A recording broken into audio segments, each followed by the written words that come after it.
because you need an N well with a substrate point. So you will take and the P well or the channel that is going to be formed is between the P substrate and the N substrate. So you will have two heavily doped P wells beneath the source and the drain. So for people who are not able to follow it, we will refer to this diagram. So in this particular diagram, you see an N plus heavily doped N plus region and heavily doped N plus region for the source and drain, and a moderately doped P-type substrate. For an PMOS device, this P-type substrate will become an N substrate, and this N plus devices will become P plus device. Now, this entire structure is now placed within an N well, which then makes the N well becomes the N-type substrate, and these two devices become the source and drain regions in the system. So that is how you are able to manufacture, and that is how you will appreciate that when you do a layout, after placing the devices, all the PMOS devices are placed within the N well. So that is something that you will see when you are your DRC and LVS come up, that N well is where the entire substrate is, entire PMOS device is present, and there is a requirement that the N wells have to be physically isolated for a particular distance. The physical isolation is needed because you do not want the PN junctions between these N wells also to come into disturbance, because N well is placed within the P substrate, so you will have a PN junction there and another PN junction there. So if these two come close, you will have PN junctions formed here also, and then this is typically leads to breakdown of the system. So that is why in your in your DRC, in your design rule check, they will check what is the minimum distance between the two devices and two wells that are present. Okay, otherwise you will have what you will typically occur is a DRC error. How do you resolve it? Two ways. Either put both these L wells in a single N well such that now they form a single potential base, or give them physical distance between them. Okay, so that is how a PMOS is built. Now, when do you build a CMOS? When on a single substrate, when you have both PMOS and NMOS present on the same fabrication technology, then it becomes a complementary MOSFET, where you have it is done as a pair of NMOS and PMOS can be generated. So this is what I was talking about. So you will have a CMOS when you have complete operation. You will have an entire P-type body and N plus and P plus doping regions for an NMOS, whereas you will first build an N well. Within that N well, you will add a P-type and highly doped P-type regions to act as your drain and source terminals. Kindly notice that there is a thick SiO2 isolation layer that is present here. Now this is, people have done the layout. Which particular layer? I think Trinath and okay, Robin, Trinath, everybody has done layout. How do you identify the thick SiO2 isolation in your DRC? You at least you two have done some layout before in your master's work or in your office work. So how do you identify this thick SiO2 isolation layer in the CAD form or when you're drawing a layout? Hi, I'm Robin here, sir. Yes, Robin. So actually, I never worked with PMOS devices earlier. I worked with at high frequencies. For designing power amplifiers and like, so I always worked with NMOS. So never worked with PMOS, and process name was okay, CMOS 65 nanometer, 90 nanometer, but I never used PMOS in that. I always worked with NMOS only. Okay. In your power amplifier, did you use a physical resistor anywhere? Physical resistor I used. Right. Now, this resistor, how was it built? Because it is built using something similar way only. So how is this? This resistor is a polysilicon resistor, right? Polysilicon resistor. So the polysilicon resistor is similar to way the PMOS is built. So what is the difference between a PMOS construction and a polysilicon construction? No, I don't know what is the Uh, difference. I just use it as a black box. Okay, this much resistance I want. Okay, I will change the parameters. But how that is made from fabrication perspective, I don't know. Acha. So when you're doing this in your particular PMOS, do you have an NVEL device or it doesn't have an NVEL? For example, Sorry. if you look at the 65 nanometer process, you either have Mhm. a white box in your PMOS resistor and you have a white box in your resistor and the PMOS. So that white box is an NVEL. Did you find an NVEL in your PMOS device or sorry, your resistor device? Hmm. I don't remember exactly. This is something that you have to observe. When Hmm. you're doing a layout, this is something you have to be observant of it. Okay. Okay, so like how you do in your power amplifier. Another thing is, see, in that particular resistor, does the resistor have how many terminals is there in your resistor that you remember? You are able to remember? We know Two resistor is a terminals. two terminal device, but how many terminals is actually there in the schematic? Schematic two only. Okay, Hmm. so then are you sure it is a polysilicon one? Because a Pro, polysilicon one will have three terminals, right? uh, okay, maybe then it was two terminal. That much I am Two sure. terminals. Okay. Sometime it is manufactured with polysilicon. Sometime with nitride layer. They Yes. other nitride layer they got it fabricated. Yes. So actually, what they use that is what I'm not much bothered earlier. Means. Yeah. So if you use the polysilicon layer, you Hmm. will see it is on the, sorry, if you use the silicon nitride, which is a Hmm. nitride layer, that will Hmm. present on your NMOS devices. But you will Hmm. have an additional, along with that, that salicide layer is what they call. When you miss the salicide layer present, you will not have the third terminal connection. So it is inherently connected to the body bias on itself. If it is Okay. placed in NVEL, you'll have a third terminal. If it is Hmm. not placed in NVEL, it will have a two terminals only, right? Okay. So Hmm. the reason you have the third terminal in a resistor is because it is placed within an NVEL, and so that you need to bias it and keep it to the VDD, so that you understand that there is no effects of, that is the isolation that is generated. So the NVEL, how do you provide that isolation? Along with giving a supply connection, you'll actually have a physical SiO2 put between the two devices to isolate them. So what is a thick SiO2? It can either be a trench or it can be a large cap-like device where you have a thick SiO2 present. One That is more how you have. question I have here. Yes. In this particular slide, see, in for NMOS we have to this connect the PMOS or this well to for NMOS we have to connect the P well to the lowest terminal. Yes. Am I right? For NMOS, you will connect the P-type to the lowest terminal. In Lowest. PMOS, you will for PMOS is Uh, placed within an N-well, and that and well, N-well is always connected to the highest voltage high, in the.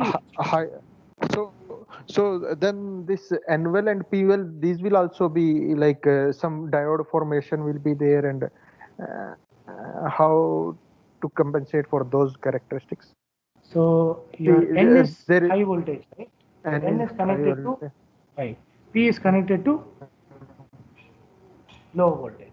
So what Low. happens in a PN junction when your P is connected low and N is connected So high? it is reverse bias. Reverse Reverse bias. bias. That is Hmm. the intention of keeping such that there is no conduction between these two. So you'll have a reverse Okay. bias connected, and because of that reverse bias connection, you'll have some amount of small capacitance present there. Hmm. Hmm. Okay, right? Okay. So this is that much only. This is sufficient for ensuring no So perfect isolation between the two wells, P well and N well.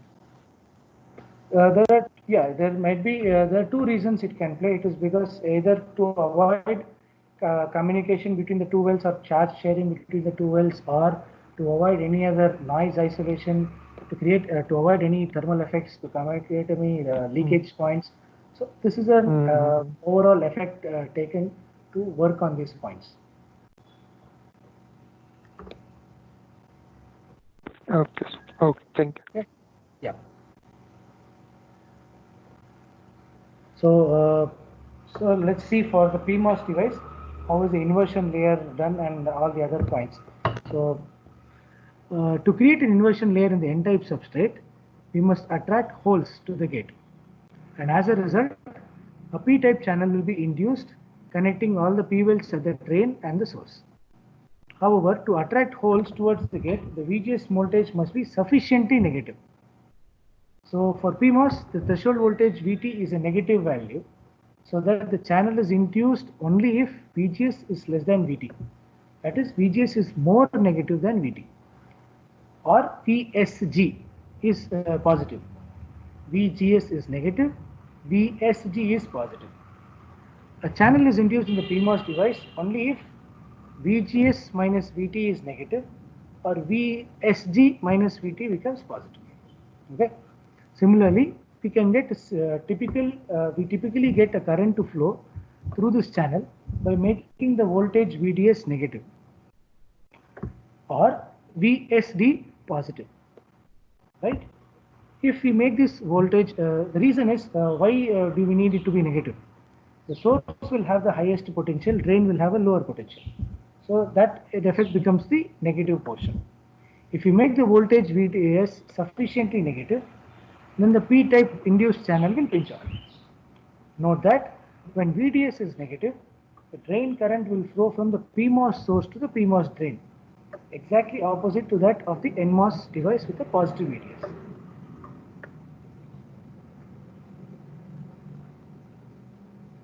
Like this here.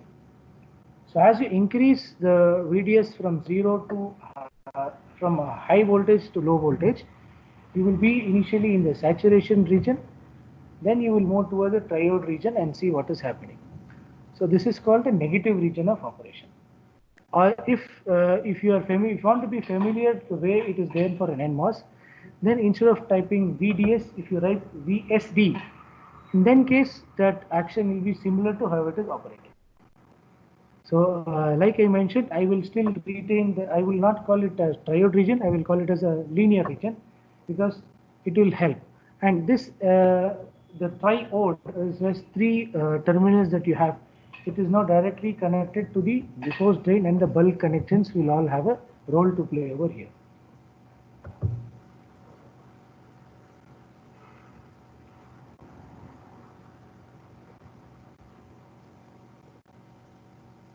I think this was the end of the lecture from that faculty. Let's see if there is any. Hello? Yes. Hello? Yeah. Yeah. Sir, can we go back to the pinch off concept again for 2 minutes? Pinch off. Okay. Yes. So the inversion layer is made up of, in the NMOS I'm speaking, so it is made up of negative ions present in the inversion layer. You will So the have, channel. okay. So negative ions in the channel. That is, it will be, see, a channel is formed when both positive and negative are present, right? Okay. You're talking about depletion layer or what? The inversion Because, layer. The channel is the inversion layer, right? yeah, channel is the inversion layer, and after that you'll have a depletion layer which is depleted of the electrons. Okay. Yes, that is Okay. depleted of the electrons. So those will be pushed down, and the channel what is formed of the negative ions. So that is Yes. forming the path from source to drain, or Yes. similar to for PMOS. So there is where Correct. the current free electrons move through. Yes. So Correct. in the what like with respect to what you said as the capacitance. So when the VDS is very large, right? So these negative ions will be pushed towards the source, right? Negative ions will be in place because they will be pushed. Yes, they will be pushed towards the source. That is when your depletion region starts to come. Yes, that is when the tapering occurs at the drain side, right? Yes, correct. So where is the resistor coming into play? Like this is like forming a capacitor. So when there's more positive charge applied at the positive terminal of the plate, so it is pushing all the negative ions on the negative side of the plate, right? Mm-hmm. But where is the resistor part coming into play? Resistor part comes into play before the pinch off occurs. Now the resistor also is when your system is completely depleted, you don't have a resistor there, right? It is Yes. behaving like a transfer resistor. That's when a transistor is action. But Yes. when there is resistive action is before pinch off, when you have a action there, and after pinch off in the depletion region you will not have a resistive action. You will have a more capacitive action. Yes. Okay. That is why So it is that called a resistor linear action region or a triode region. Yes, that resistor action is only taking place in the linear or triode region part. Yes. It is not playing any part in the most. It is not has a significant impact in the saturation region itself. The more Yeah, the the word is capacitive type. significant. Yes. Yeah, I will not say it is not there. I will say the Yes. It significance will is not high. significance is very Very small less. compared to Yeah, capacitive effect. exactly. Yeah. Yes. So when So it is the fully on, the resistive action is given by the amount of current that is able to flow, where you will have your channel length modulation. So depending upon how much of a channel length is present, or what is the length of the depletion region present with regards to VDS, that will act as your resistor. So it will be a small resistive value, which in effect is what we call the R out of a transistor during yes. saturation. Yes. Yes. So the whatever the pinch off is occurring is only because of the channel is moving towards the source because of the electric field that is pushing those negative ions towards the source. Yes, then strong electric field, correct. Yes. The horizontal electric field becomes stronger than the gate vertical electric field, so it will push it. Yeah. Yes. Okay. Yeah, that's clear. Now, in that scenario, what is the role of the gate potential? No. So if I keep on increasing the gate capacitor, so the electric field in that plane will keep on increasing. So the width of the channel, so it will be still pinched off, but the width where the channel at the source end, the width of the channel will increase. So so as we see in the saturation region also, if we increase VDS, the current is constant. But if we change the VGS, the current is increasing. Current will increase. Correct. No, not just VTS. You have to see how much more than VT that you increase will give rise to that effect. Yes, yes. That is the case that we it has to be greater than yes VTH. Exactly. Yes. Okay. Fine. I have one question. Hello. Yeah. Go ahead. From where this concept of negative ions is coming, I'm not getting. Actually, my at that time my laptop was not working well, so my voice was not coming well. So I installed in my this mobile phone. So can you Negative just ions is nothing. It is basically the electrons which are coming. So he's just referring to the electrons. so this He's only negative referring ions? to the electrons at the charge. I think we should not use then this word. It is slightly confusing. Ions and electrons are Yes. different things. Okay. Yes. Okay. Okay. So, Thank you. so it is just that he was comfortable with that, so I just mentioned Uh, that. The technical okay. usage is electrons, not negative Electrons ions. on negative. Electrons. Correct. No, it is Okay. a habit that, see, you put the minus sign and put a bubble around it in your diagram. So your mind picturizes that as a negative ion. So it is not a mistake. It is just a representation that people have got used to over the period of time. So it is essentially an electron only. It is not a negative ion. Negative. Okay. Correct. Okay. Sure. Thank, Okay. Right. thank So hope there is no confusion on that portion. Sir, actually, last question. So that capacitance Yeah. formation, can you repeat that once again last time? So how does the capacitance form when you have depleted regions? Is there once you have a depletion region, the electrons and the lack of electrons is there on the terminals on each side. Okay. So when you have potentials present at two different charges are present at two different areas, and you see, okay, assume you have got a fully depleted region, meaning there is no charge in the channel, but all the charge are sitting at one of the terminals. So there is going to be a potential difference between the two. Since there is a potential difference between the two, and there is a dielectric medium present, which forms a capacitive action is formed there. I won't say capacitor is formed, a capacitive action is formed where the depleted region will behave as the dielectric region and the two terminals behave as the two plates of the parallel plate capacitor, and then a capacitive action is formed. And because of the difference, you will actually have a strong electric field between the two, as you said, and the current flow is happening. And because of this electric field, it gives rise to a finite amount of capacitance present in the system. Hope that is understood. So you mean the capacitance between the gate and substrate, no? Not gate and substrate, I mean the capacitance between the source and the drain. The gate and substrate will also have a capacitance. Drain and gate also will have a capacitance. But just that, what is the influence that is there? For example, now if you see a completely depleted region, what happens? The amount of charge that is present on the source goes up, and you already know that there is a finite amount of potential applied at the gate. This I'm trying to help you answering your question.